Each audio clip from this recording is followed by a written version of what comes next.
सबको जय मसीह की, परमेश्वर के नाम की महिमा हो। आज हम देखेंगे भजन संहिता 79, देश के छुटकारे के लिए प्रार्थना।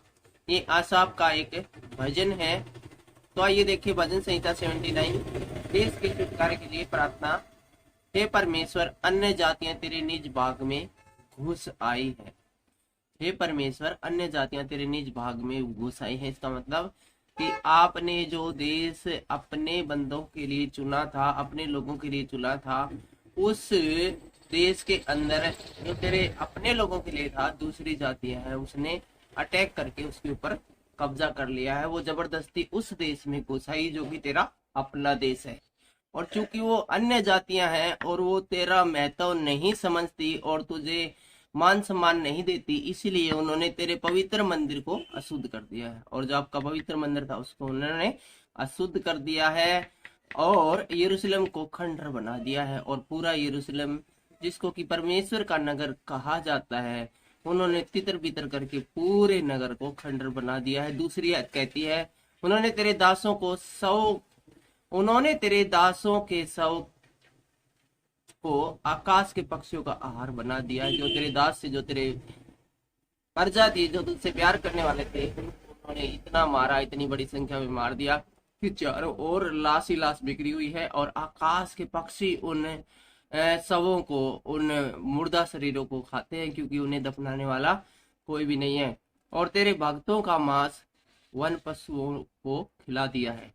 और तेरे लोगों को मार के, पास्टर लोगों को मार के, उन्होंने जंगल में रहने वाले पशुओं को डाल दिया है, उनका आहार बना दिया है। इतनी माड़ी दुर्गति तेरे यरूशलेम देश के लोगों की हो रही है। कोई शवों को दफनाने वाला नहीं है, कोई शत्रु को रोकने वाला नहीं है।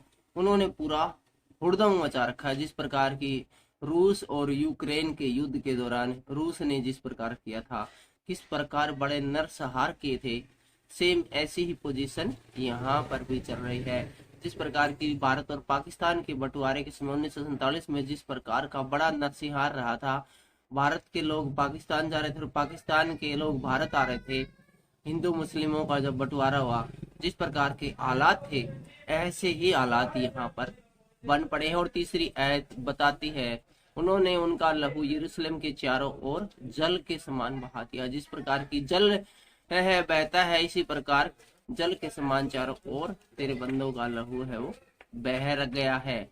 और उनको मिट्टी देने वाला कोई न था, और तेरे बच्चों के शव को मिट्टी देने वाला, कब्र तक पहुंचाने वाला कोई भी नहीं बचा। सबके सबों को उन्होंने बर्बाद कर दिया है, उजाड़ दिया है, डरा दिया है, धमका दिया है, जो बचे उनको भी। और चौथी आयत में कहते हैं, पड़ोसियों के बीच हमारी नाम दराई हुई। आसपास के जो लोग थे, आसपास देशों के जो लोग थे, उनके अंदर हमारी नाम दराई हुई है, हमारी चर्चा हुई है कि ये परमेश्वर का नगर था, ये उजाड़ गया। परमेश्वर जिसने अपना नगर बसाया, जिसको परमेश्वर का नगर बसाया गया है, उसकी ये हालत है। तो इसका मतलब वो ये भी आइडिया लगा सकते हैं, ये भी सोच सकते हैं, ये भी बोल सकते हैं कि क्या सचमुच परमेश्वर है जो अपने लोगों को भी नहीं बचाता। चारों ओर के रहने वाले हम पर हंसते और ठट्ठा मारते हैं कि देखो इनका कितना बुरा हाल हुआ है, परमेश्वर ने इन्हें पूरी रीति से त्याग दिया है। और पांचवी आयत कहती है, हे यहोवा, तू कब तक लगातार क्रोध करता रहेगा। लेकिन जो आसाफ है ये जानता है कि ये सब यहोवा परमेश्वर के क्रोध का परिणाम है। वो गुस्से में है, वो अपनी प्रजा से नाराज है, तभी जो है वो अन्य जाति लोग हैं वो हम पर हमला करने पाए हैं। वरना किसी की हिम्मत नहीं है कि परमेश्वर के बंदों की ओर कोई देख के, जब तक कि परमेश्वर उनसे रूठा ना हो, उनसे नाराज ना हो। और तुझ में आग की सी जलन कब तक भड़कती रहेगी। जिस प्रकार आग में जलन बढ़ती है, उसका टेम्परेचर बढ़ता ही जाता है। हे परमेश्वर, आपका भी गुस्सा बिल्कुल उसी तरह एक हैवी स्टेज पर पहुंचा हुआ है और आप गुस्से में है। और भट्टी के समान जिस प्रकार आग धधकती है, ऐसे ही आपका गुस्सा भी भड़का हुआ है। और आप इस गुस्से को कब तक भड़काए रखोगे। छठी आयत कहती है, जो जातियां तुझको नहीं जानती और जिन राज्यों के लोग तुझसे प्रार्थना नहीं करते, उन्हीं पर अपनी सब जलजलाहट भड़का। और 7वीं आयत इस प्रकार से बताती है, क्योंकि उन्होंने याकूब को निकल लिया और उसके वासस्थान को उजाड़ दिया।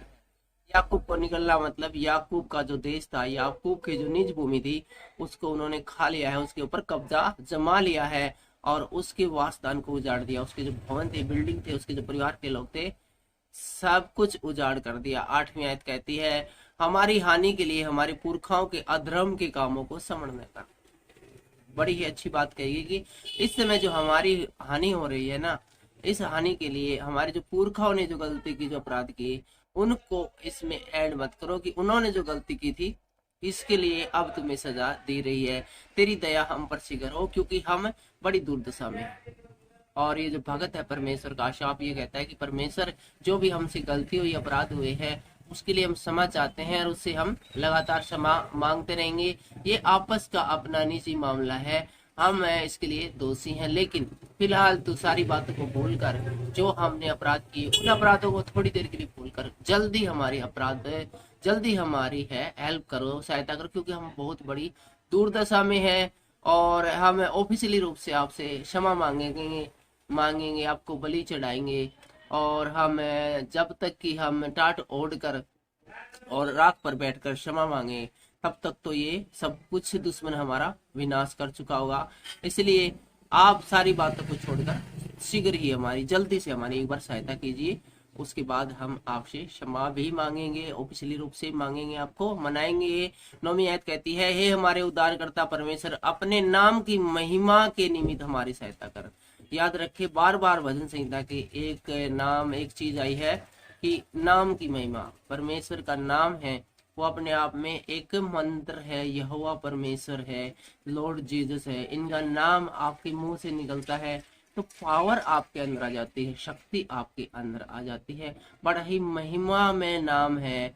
कोई ऐसा ही नाम नहीं, जैसे कि मेरा नाम रमेश है तो कोई रमेश बोले तो कोई वैल्यू वाली बात नहीं, बड़ी बात नहीं, लेकिन कोई यहोवा परमेश्वर, पिता परमेश्वर, यीशु राजा ऐसा बोले तो उसके अंदर है वो ऊर्जा का संचार होता है। तो यहाँ पर कहा गया, आपकी नाम की जो महिमा है, जिस बात के लिए आपका नाम जाना जाता है, जो पावर आपके नाम में है, उस पावर को आप प्रदर्शित करते हुए हमारी सहायता कीजिए।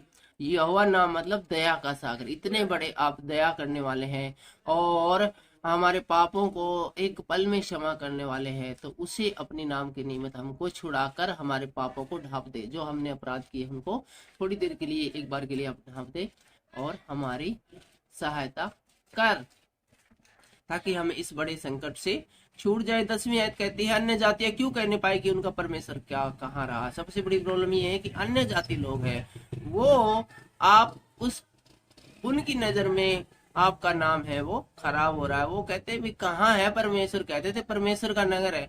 परमेश्वर कैसा परमेश्वर है जो अपने ही नगर को नहीं बचा पाया, अपने ही लोगों को नहीं बचा पाया। तो इसके द्वारा जो है वो आपके नाम की जो है वो बदनामी होती है। इसलिए वो लोग क्यों हम पे उंगली उठा नहीं पाए, आप हमसे नाराज हैं, ये हमारा आपस का मामला है। इस मामले को हम सुलझा लेंगे, हम आपसे माफी मांग लेंगे, लेकिन आपके गुस्से की बदौलत, जो उन लोगों ने हमको उजाड़ किया उसकी बदौलत, आपका भी नाम है वो अच्छी रीति से नहीं लिया जाता है दुश्मनों के मध्य में। अन्य जातियों के बीच तेरे दासों के खून का पलटा लेना हमारे देखते उन्हें मालूम हो जाए। और एक बार फिर से देखेंगे, अन्य जातियों के बीच तेरे दासों के खून का पलटा लेना हमारे देखते उन्हें मालूम हो जाए। और कहते हैं कि जो हम अपराध उन्होंने किए हैं, जो उन्होंने खुली लूट की है, खुली मारकाट की है ना, उसका तू बदला ले। और इससे पहले कि हम मर जाए, हमारी आंखों के सामने इसका बदला ले, ताकि उनको पता चले कि सचमुच परमेश्वर है जिंदा और जलाली परमेश्वर है। 11वीं आयत कहती है, बंदियों का कहराना तेरे कान तक पहुंचे, तेरे कानों तक पहुंचे कि किस प्रकार से जो बंदी बना लिए गए, जेल में डाले गए हैं, गुफाओं में पड़े हैं, छुपे हुए हैं, वे लोग जो कर रात दिन जो तेरी दुहाई दे रहे हैं, छुपके भी दुहाई दे रही है, इन लोगों का कराना, इस लोगों का दुख, इन लोगों की पीड़ा, इन लोगों की बीमारियां तेरे कानों तक पहुंचे और घात होने वाले को अपने बाहुबल के द्वारा बचा। और आप तो शक्ति के महासागर है, जैसे एटम बम शक्तिशाली होता है, इससे भी कहीं बढ़कर आप शक्तिशाली हो और 1 सेकंड में सब कुछ भस्म करने वाले हो। तो अपनी उस पावर की बदौलत हम सबको बचा ले। 12वीं आयत कहती है, प्रभु हमारे पड़ोसी ने जो तेरी निंदा की है उसका 7 गुना बदला लिया जाए। और जो पड़ोसियों ने निंदा की है और कहा है कि इनका परमेश्वर कहाँ रहा, और ये सोचकर कि उनका परमेश्वर अब इनके साथ नहीं है, चला गया है, और उन्होंने जो हमारी नाम धराई और निंदा और हमारा सब कुछ लूट लिया, उसका 7 गुना बदला तू लेना, ताकि उनको पता चले कि परमेश्वर है वो सदा जीवित रहने वाला और अपने बच्चों से बेहद प्यार करने वाला परमेश्वर है। हम पढ़ रहे हैं भजन संहिता 79, देश के छुटकारे के लिए प्रार्थना, और ये एक आसाफ का भजन है। और इस भजन संहिता की अंतिम आयत को पढ़कर हम इस भजन संहिता को समाप्त करते हैं। 13वीं आयत में लिखा है, तब हम जो तेरी प्रजा और तेरी चराई की भेड़ है तेरा धन्यवाद सदा करते रहेंगे और पीढ़ी से पीढ़ी तक तेरा गुणगान करते रहेंगे। आप हमें यदि बचा लेते हो, हमारे प्राणों को यदि आप सुरक्षित कर देते हो, तो हम हैं सदा तेरा धन्यवाद करते रहेंगे और इस बात का गुणगान सदा तक हमारी पीढ़ियां करती रहेंगी कि आपने किस अद्भुत रीति से हमारे प्राणों को बचाया। आपकी दृष्टि में हमारे प्राण है वो अनमोल ठहरे। आज के इन वचनों के द्वारा आप सबको बड़ी आशीष और बड़ी बरकत मिले।